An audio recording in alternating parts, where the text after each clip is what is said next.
Ferðamálaráðherra segir það íþyngjandi úrræði að svipta bílaleiguna Procar starfsleyfi fyrir að hafa breytt kílómetrastöðu í bílum. Finna verði leið sem beinist bara að þeim sem brotlegir eru en auki ekki kostnað fyrir alla. Næstu forsetakosningar í Bandaríkjunum verða barátta sál þjóðarinnar. Þetta segir Joe Biden, fyrrum varaforseti. Hann varð í morgun 20. demókratinn sem lýsir yfir framboði fyrir kosningarnar. Forstjóri Sjúkratrygginga segir mögulegt að fólk sem þarfnast læknisþjónustu utan heimabyggðar fái kort svo það þurfi ekki að leggja út fyrir ferðakostnaði. Það þurfi eins vera að skoða með tilliti til persónuverndar. Snakk úr kindakjöti og bláberjum meðal þess sem ungir bændur á Breiðdalsvík framleiða. Þeir hafa stofnað matvælaframleiðslu til að hafa meira upp úr sauðfjárræktinni. Og sumarið heilsaði með pompi og prakt í ár og hefur aldrei verið jafn hlýtt í höfuðborginni á sumardaginn fyrsta. Aðsóknarmet var slegið í opnu húsi Garðyrkjuskólans í Hveragerði.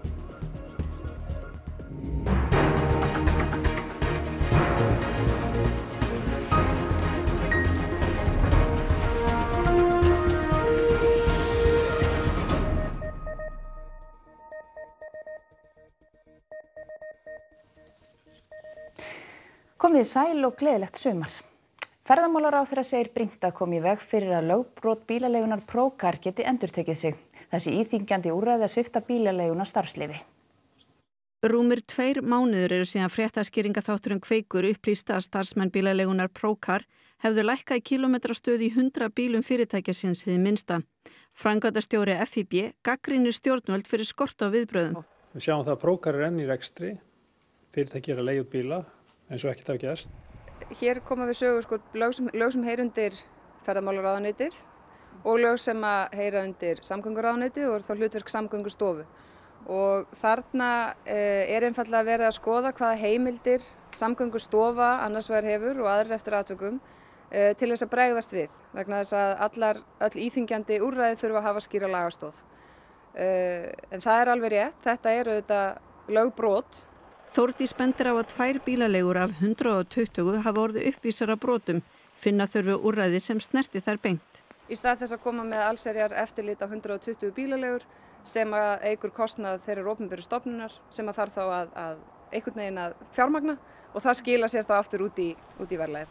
Telur þú að eiga svipta Procar starfsleyfi? Það er nú voðalega erfið spurning kannski fyrir mig að svara. Ég meina við erum með alls konar atriði í löggjöfinni sem að kalla á dagsektir til dæmis. Þetta er ekki þar inni. Inni í lögunum er líka talað góða viðskiptahætti. Þetta eru að sjálfsögðu ekki góða viðskiptahættir. Málið snúi bæði að öryggi í ferðaþjónustu og neytendamálum þegar fólk kaupi bíla með rangri kílómetratölu. Lögregla höfuðborgarsvæðisins hefur Procar málið til rannsóknar. Rannsóknin er langt komin en Margeir Sveinsson aðstoðaryfirlögregluþjónn segist ekki geta sagt til hvenær rannsókn ljúki. Málið sé afar umfangsmikið og enn eigi eftir að yfirheyra nokkur vitni. Enginn hefur verið handtekinn.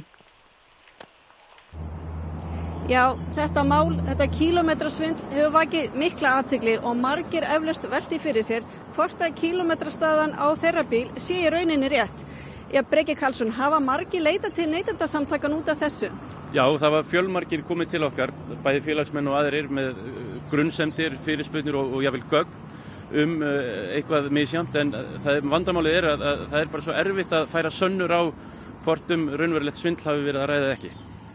Og þetta er væntanlega ekki bara bundið við Ísland? Nei, í Evrópu er talið að allt frá 8–12% allra notaðra bíla hafi verið, kílómetramælarnir á þeim hafi verið færðir aftur á þennan hátt. Og þetta nemur svindlið það bíl eða tap neytenda vegna þessa svindls fyrir utan tjón á öðrum völdum er það bíl 5 milljarðar evra á ári eða 600 milljarðar íslenskra króna. Það er veruleg upphæð. Já, þetta er nefnilega rosalega upphæð.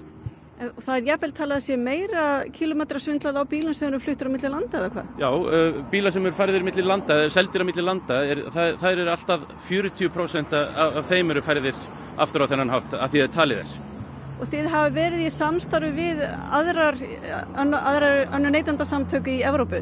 Já, við erum í samstarfi við regnhlífasamtök neytendasamtaka í Evrópu og þau hafa verið að starfa, við höfum verið að starfa að því síðan árið 2016 að reyna að koma lögum yfir þetta og reyna að fá bílaframleiðendur, reyna að skylda bílaframleiðendur til þess að setja upp hugbúnað í bílana þannig að sé hægt að sjá hvort það hafi verið átt við kílómetrastöðuna í bílunum. Það bara í vinnslu? Það í vinnslu, það fyrir miður verið að stöðva það af bílaframleiðendum á Evrópuþinginu. Já, það ljóst að þetta mál verður í umræðinu og í vinnslu næstu mánuðina og örugglega næstu árin. Takk fyrir þetta Kristín Sigurðardóttir í umferðinni við Bústaðaveginn í Reykjavík. En þá öðru og til útlanda. Mun færri létust en áður var talið í hryðjuverkaárásunum á Srí Lanka að morgni páskadags eða 253 en ekki 359. Stjórnvöld á Srí Lanka tilkynntu þetta í dag og sögðu að ástæðan væri sú að illa farin lík hefðu í sumum tilvikum verið talin tvisvar. DNA-greining og krufning á líkunum leiddi þetta misræmi í ljós. Tæplega 500 manns særðust í árásunum en 150 eru enn á sjúkrahúsi. Joe Biden, fyrrum varaforseti Bandaríkjanna, lýsti í morgun yfir framboði sínu fyrir forsetakosningarnar á næsta ári. Margir telja hann sterkasta frambjóðandann gegn Trump, en aðrir segja að tími Biden sé liðinn. 20 demókratar hafa nú lýst yfir framboði. Í augum demókrata vestanhafs eru næstu forsetakosningar þær mikilvægustu árabil. Þeirra stóra tækifæri til að koma Donald Trump frá völdum. Biden spilaði á þessar tilfinningar í ávarpi sínu sem hann birti á Twitter í morgun.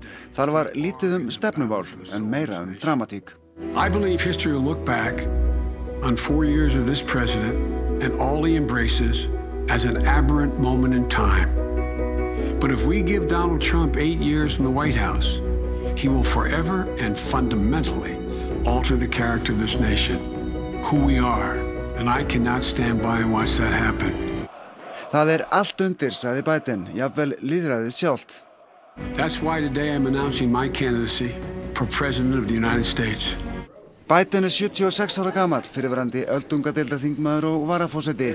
Hann vissulega sá þekktasti og reynslumesti meðal þeirra 20 demókrata sem hingað til hafa lýst yfir framboði og margir stjórnmálaskýrendur telja hann sterkasta frambjóðandann gegn Trump. Aðrir segja hins vegar að tími Bidens sé liðinn. Miðjusækin stefnumál hans eiga ekki lengur við, því demókrataflokkurinn hafi færst til vinstri. Það kemur í ljós þegar prófkjör flokksins hefjast í febrúar á næsta ári. Ekkert bendir til annars en að Trump verði frambjóðandi repúblikana. Hann brást við í dag á Twitter eins og venjulega og bauð Biden, Sleepy Joe eins og Trump kallaði hann, velkominn í slaginn. Já, Björn, það kom fram hérna áðan að Biden þekktasti frambjóðandinn og hann var auðvitað varaforseti Barack Obama. En hefur Obama lýst yfir stuðningi við hann? Nei, ekki ennþá, allavega ekki opinberlega, en hins vegar líta mjög margir á Biden sem arftaka Obama í Hvíta húsinu. Bara vegna, fyrir þá stefnu sem Obama stóð fyrir í Hvíta húsinu. Þeir voru saman í 8 ár í Hvíta húsinu. Biden var mjög náinn ráðgjafi Obama og hann þótti mjög áhrifamikill varaforseti. Hann stendur mjög vel þessa dagana í skoðanakönnunum að minnsta kosti meðal demókrata í þessum ríkjum þar sem að flokkurinn heldur sín fyrstu prófkjör snemma á næsta ári.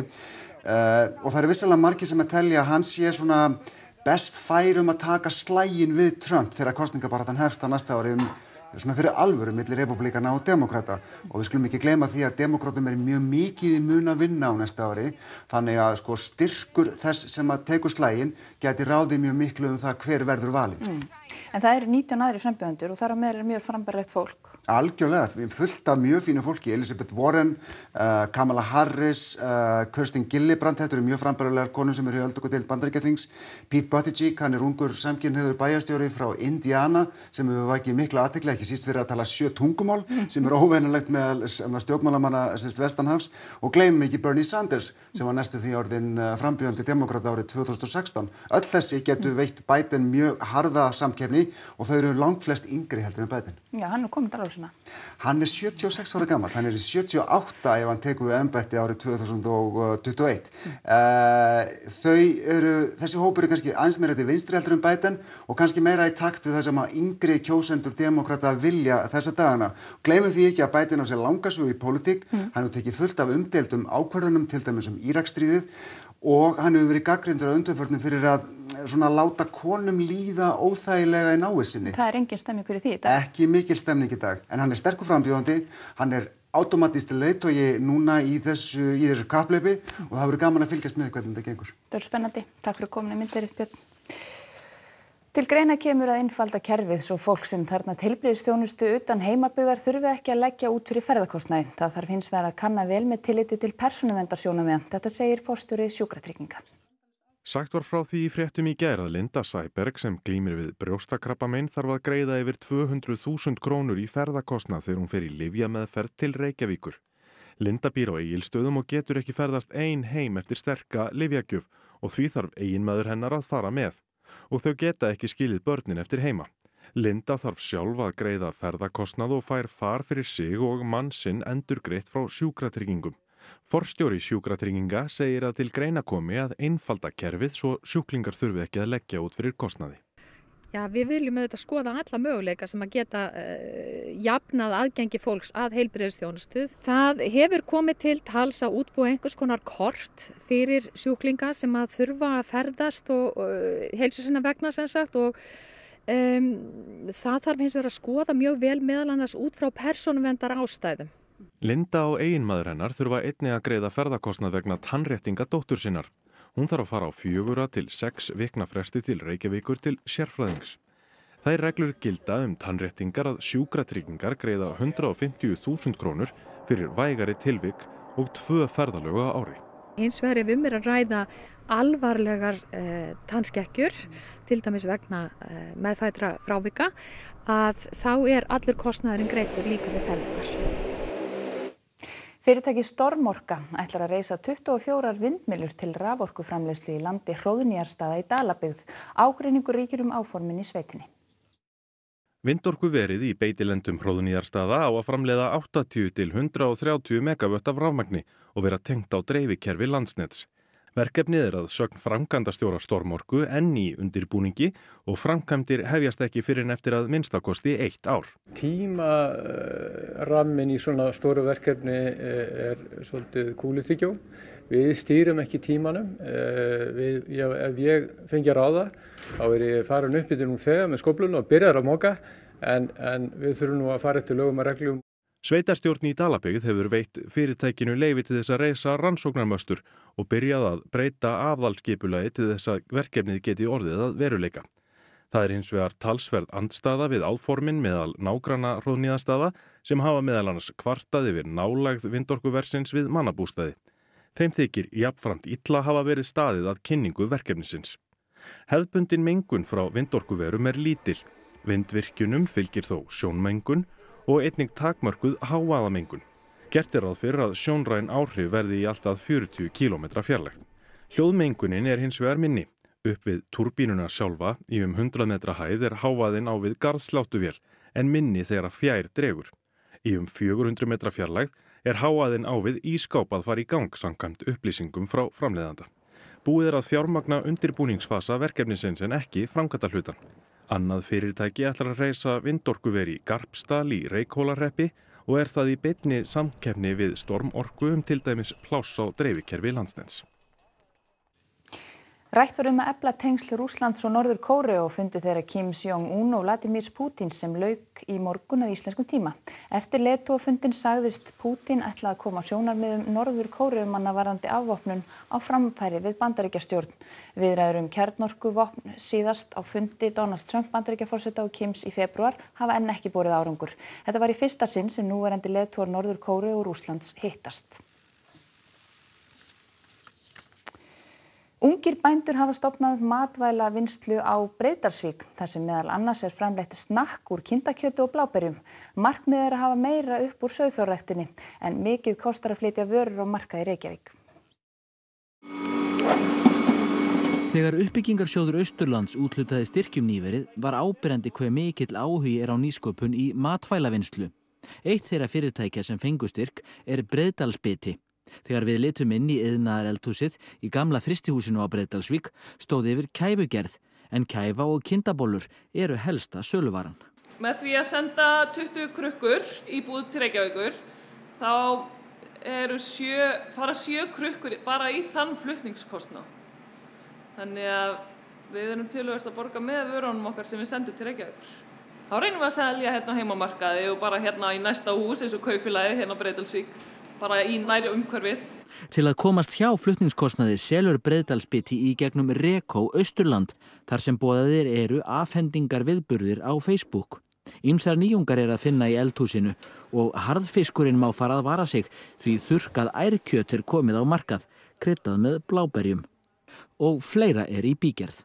Við fengum styrk frá uppbyggingarsjóði Austurlands núna þar sem að við ætlum að þróa kjötkraft bæði úr kindabeinum og hreindýrabeinum. Hvoru tveggja er þetta hráefni sem fellur til í miklu magni og hefur verið vannýtt hingað til.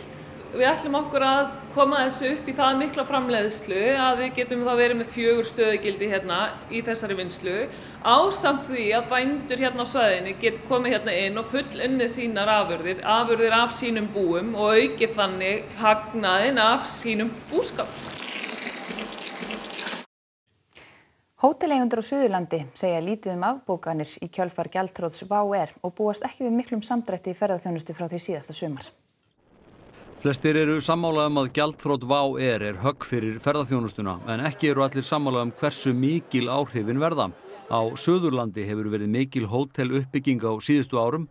Hótelstjóri á Hellu segist lítið finna fyrir afbókunum.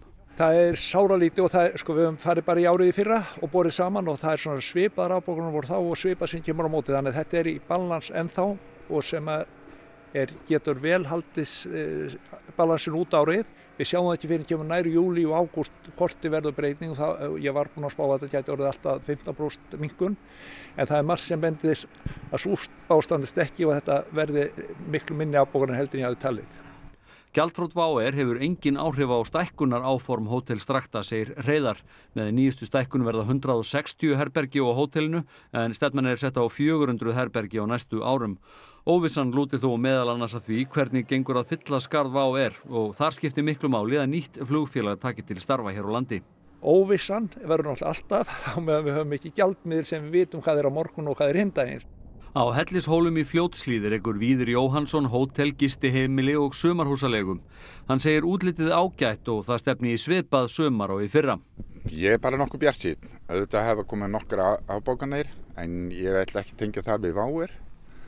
Ég held að fall WOW sé náttúrulega fyrst og fremst hörmung fyrir okkur öll og sérstaklega það fólk sem misti vinnuna. En afbókanir á vegum eða út af WOW air eru sáralitlar. En hvernig eru fyrirtæki í ferðaþjónustu í stakk búin til að mæta mögulegum samdrætti? Ef þú ert náttúrulega að byggja upp svona þjónustu og ert mjög skuldsettur, þá held ég að þau fyrirtæki eiga eftir að fara illa eða það verður mikil sameining á markaðunum. En ef að menn eru skynsamir og byggja í takt við það sem þið þéna, þá held ég að menn þurfa ekkert að kvíða. Breski rithöfundurinn Ian McEwan hlýtur alþjóðleg bókmenntaverðlaun Halldórs Laxness sem eru veitt í fyrsta sinn í ár. Þetta var tilkynnt á bókmenntahátíð í Reykjavík sem nú stendur yfir. Tilefni verðlaunanna að 100 ár eru liðin frá því að Laxness gaf út sína fyrstu skáldsögu Barn náttúrunnar og verða þau veitt erlendum höfundi annað hvert ár. Fram kemur í umsókn dómnefndar að það hafi ekki síst verið ögrandi viðfangsefni, efnisval utan alfaraleiðar og viðkvæm mál sem hafi skapað höfundinum sérstöðu. Friðþæging eða Tournament án vafa þekktasta bók McEwans en kvikmynd byggð á bókinni var tilnefnd til 7 Óskarsverðlauna, meðal annars sem besta myndin. McEwan kemur til Íslands í haust og tekur á móti verðlaununum. Veðrið lék við landsmenn á þessum fyrsta degi sumars. Dagurinn var haldinn hátíðlegur víða land og aðsóknarmet var slegið í hinu árlega opna húsi Garðyrkjuskólans í Hveragerði.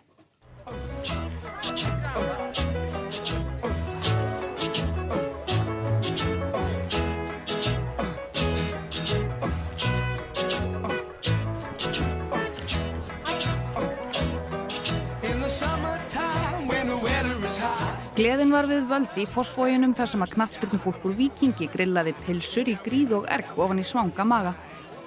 Mosfellingar héldu daginn hátíðlegan á íþróttasvæðinu að Varmá þar sem skátaþrautur og hott og kastalar glöddu unga sem aldna í blíðurinu.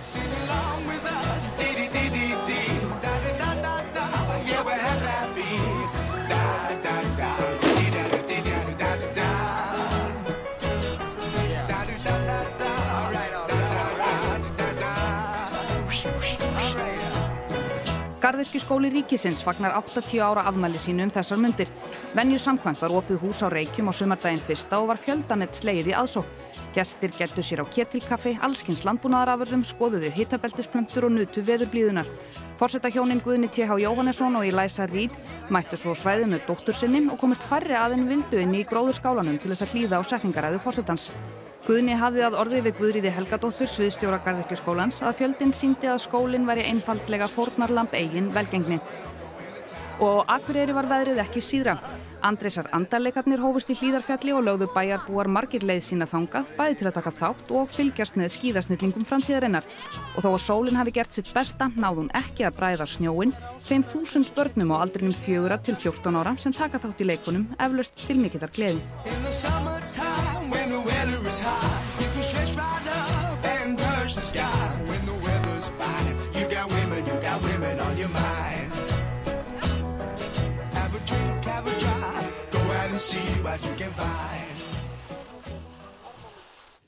Já, Hrafn, þið veðurfræðingarnir voru búin að spá mikilli sól á höfuðborgarsvæðinu í dag og margir búin að rífa fram sólvörnina og spenntir í morgun. Svo var nú ekki eins sólríkt og spáð var. Það var svolítið skíðað sunnan og austanlands í dag, já. Þannig að svona dróðast fyrir sólu hérna seinni partinn, en víða mjög fallegt veður hérna og létt skíðað á Vestur- og Norðurlandi. Enda fór hitinn alveg vel upp í 19 gráður á nokkrum stöðum á Norðurlandi í dag. En það er reyndar ekki metið fyrir sumardaginn 1. sem er á Akureyri og tæplega 20 gráður þar 1976, það var svolítið langt síðan. Það fjallir enda met hérna fyrir Reykjavíkurstöðina sem var frá 1998, 13,5, en það fór í 14,7 í dag. Þannig að þetta var virkilega, það gerist nú ekki betra á Íslandi á sumardaginn 1. má segja. Við vorum svolítið svikin sumarið fyrir, heldur þetta verið ekki hans betra? Jú, vonandi slæðir þetta svona tónin fyrir sumarið, við skulum vona það, en síðan náttúrulega má nefna líka mistri sem að fólk sá hérna og var vart við hérna víða á landinu, sem að kemur frá Sahara, eyðimörkinni, megnu til líklega, það er náttúrulega einhver moldrík frá hálendurinn líka sem blandast saman við það, en loftgæðamælarnir voru svona hækkandi núna seinni partinn, þannig að maður sá það alveg, merkið það. En við sjáum að korti, ef við skoðum kort, þá sjáum við hérna spá fyrir hérna þessu riki. Þetta er spá fyrir gærdaginn og við sjáum hvernig þetta tegist til Íslands og svo á morgun þynnist aðeins. Ekkert víst að við sjáum það þá. En þetta er svolítið merkilegt, já, þetta er mikið magn. En það er fínt veður á morgun, mjög fínt áfram. Flott. 15 gráður. Takk fyrir það. Þú fer betur yfir þetta á eftir í veðurfréttatímanum sem er að loknum íþróttum, en það er Þorkell Gunnar Sigurbjörnsson sem sér þær í kvöld. Spennan var hreint ótrúleg í öðrum úrslitaleik Fram og Vals Íslandsmeistaratitil kvenna í handbolta í dag. Kvennalið Breiðabliks bætti við enn einum bikarnum í titlasafn sitt í fótboltanum. Manchester City kom sér í vanlega stöðu í enska boltanum í gærkvöld. Víðavangshlaup ÍR var haldið í 104. sinn í dag. Þá skulum við renna yfir það sem er helst í þessum fréttatíma. Ferðamálaráðherra segir það íþyngjandi úrræði að svipta bílaleiguna Procar starfsleyfi fyrir að hafa breytt kílómetrastöðu í bílum. Finna verði leið sem beinist bara að þeim sem brotlegir eru en auki ekki kostnað fyrir alla. Næstu forsetakosningar í Bandaríkjunum verða baráttu sál þjóðarinnar. Þetta segir Joe Biden fyrrum varaforseti. Hann varð í morgun 20. demókratinn sem lýsir yfir framboði fyrir kosningarnar. Forstjóri Sjúkratrygginga segir mögulegt að fólk sem þarfnast læknisþjónustu utan heimabyggðar fái kort svo það þurfi ekki að leggja út fyrir ferðakostnaði. Það þurfi hins vegar að skoða með tilliti til persónuverndar. Snakk úr kindakjöti og bláberjum er meðal þess sem ungir bændur á Breiðdalsvík framleiða. Þeir hafa stofnað matvælaframleiðslu til að hafa meira upp úr sauðfjárræktinni.